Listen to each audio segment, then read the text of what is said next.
Shalom, salam dalam damai sejahtera Tuhan Yesus Kristus untuk rekan-rekan sekalian. Pada saat ini renungan saya beri judul komunikasi di antara suami istri. Firman Tuhan diambil dari 1 Petrus 2 ayat 21 sampai dengan 24, kemudian 1 Petrus 3 ayat 1 sampai dengan 7. Sebagai pembukaan, temanya adalah komunikasi suami istri berlandaskan kasih Kristus dengan mengingat pengorbanan Kristus. Kemudian saya membagi renungan ini dalam beberapa bagian. Yang pertama, level atau kelas komunikasi. Dalam bahasa Inggrisnya ada 5 level. Yang pertama, frivolous, artinya komunikasi tentang hal-hal yang tidak serius. Kemudian factual, tentang hal-hal berupa fakta. Kemudian fellowship, komunikasi tentang persekutuan. Kemudian feeling, komunikasi tentang perasaan. Dan juga yang terakhir, freedom, komunikasi tentang apa saja. Kita dapat berbicara dengan pasangan hidup kita tentang politik, tentang agama, maupun tentang filsafat, apa saja. Kemudian yang kedua, luas kuasa komunikasi, artinya pengaruh yang besar. 1 Petrus 2 ayat 21 sampai dengan 23 mengatakan, sebab untuk itulah kamu dipanggil, karena Kristus pun telah menderita untuk kamu dan telah meninggalkan teladan bagimu supaya kamu mengikuti jejaknya. Ia tidak berbuat dosa dan tipu tidak ada dalam mulutnya. Ketika ia dicaci maki, ia tidak membalas dengan mencaci maki. Ketika ia menderita, ia tidak mengancam, tetapi ia menyerahkannya kepada Dia yang menghakimi dengan adil. Kemudian dari Yakobus 3 ayat 1 sampai dengan 10 kita dapat membaca betapa besarnya pengaruh daripada lidah ataupun perkataan kita. Ada beberapa bagian dalam hal ini. Lidah dapat memberi arah. Ayat 4 dari Yakobus 3 dikatakan, dan lihat saja kapal-kapal walaupun amat besar dan digerakkan oleh angin keras dapat dikendalikan oleh kemudi yang amat kecil menurut kehendak jurumudi. Demikian juga Amsal 18:21 mengatakan, hidup dan mati dikuasai lidah. Siapa suka menggemakannya akan memakan buahnya. Kemudian lidah adalah api. Yakobus 3 ayat 6, lidah pun adalah api. Ia merupakan suatu dunia kejahatan dan mengambil tempat di antara anggota-anggota tubuh kita sebagai sesuatu yang dapat menodai seluruh tubuh dan menyalakan roda kehidupan kita. Sedang ia sendiri dinyalakan oleh api neraka. Amsal 15 ayat 4, lidah lembut adalah pohon kehidupan, tetapi lidah curang melukai hati. Kemudian yang ketiga, lidah adalah suatu yang angkara.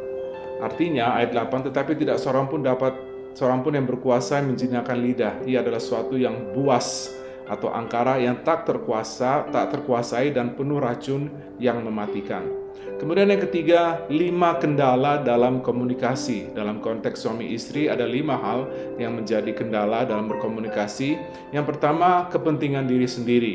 Yang kedua, mungkin kepahitan, masalah yang berkepanjangan dan tidak saling memaafkan.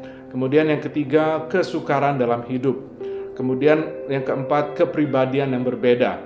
Dan yang kelima, ketakutan, tidak merasa tenang. Dan yang nomor 4, langkah konkret dalam berkomunikasi. Yang pertama, sensitif. Dikatakan 1 Petrus 3 ayat 7, demikian juga kamu hai suami-suami, hiduplah bijaksana dengan istrimu sebagai kaum yang lebih lemah. Hormatilah mereka sebagai teman pewaris dari kasih karunia, yaitu kehidupan, supaya doamu jangan terhalang. Ini khususnya untuk suami. Belajar untuk sensitif. Kemudian yang kedua, seia sekata. Tidak lagi mementingkan diri sendiri. 1 Petrus 3 ayat 8, dan akhirnya hendaklah kamu suami istri semua seia sekata, seperasaan, mengasihi saudara-saudara, penyayang dan rendah hati. Kemudian sambut, saling menerima pasangan kita apa adanya.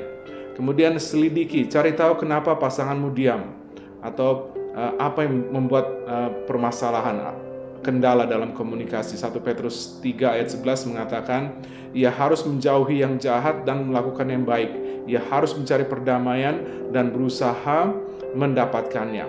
Kemudian sediakan, artinya sediakan waktu untuk berkomunikasi antara suami istri.